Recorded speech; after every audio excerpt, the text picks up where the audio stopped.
Hello, I'm Terrel Platt with the CattleFax Closing Bell.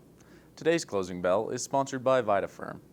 GainSmart Wheat is a free choice vitamin and mineral supplement for stocker cattle designed to balance basic nutrient needs for maximized efficient gain on wheat and small grain pasture. Strength in beef retail prices is setting the potential for higher fed cattle values this fall. Retail beef prices reached record levels in 2021 and have continued to communicate that consumers have a robust willingness to pay for beef despite economic worry and inflationary pressures.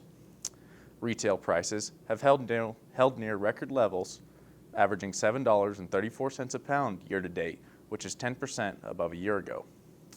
However, throughout 2020 and 2021, fed cattle prices as a percent of the all-fresh retail beef price was nothing short of disappointing, as gains in beef prices were not realized in cattle values.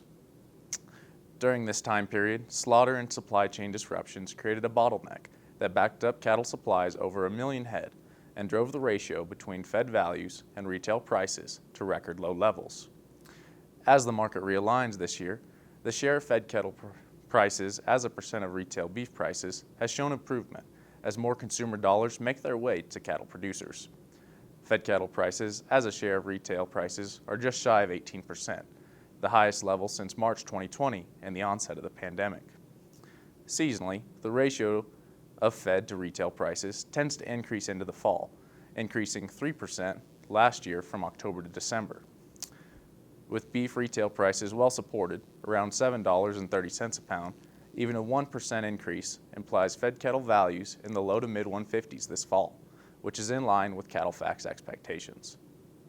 In this week's markets, light to moderate fed cattle cash trade occurred in the north at 142 to 144 live and mostly 226 to 228 dressed, steady with last week. Light volumes traded in the south, mainly at 141 live, also steady with last week. The CME feeder cattle index is set to close around $180 per hundredweight, which is about $1 softer than last week. Thanks for watching, and remember to visit CattleFax.com to become a member and receive the latest market news and analysis.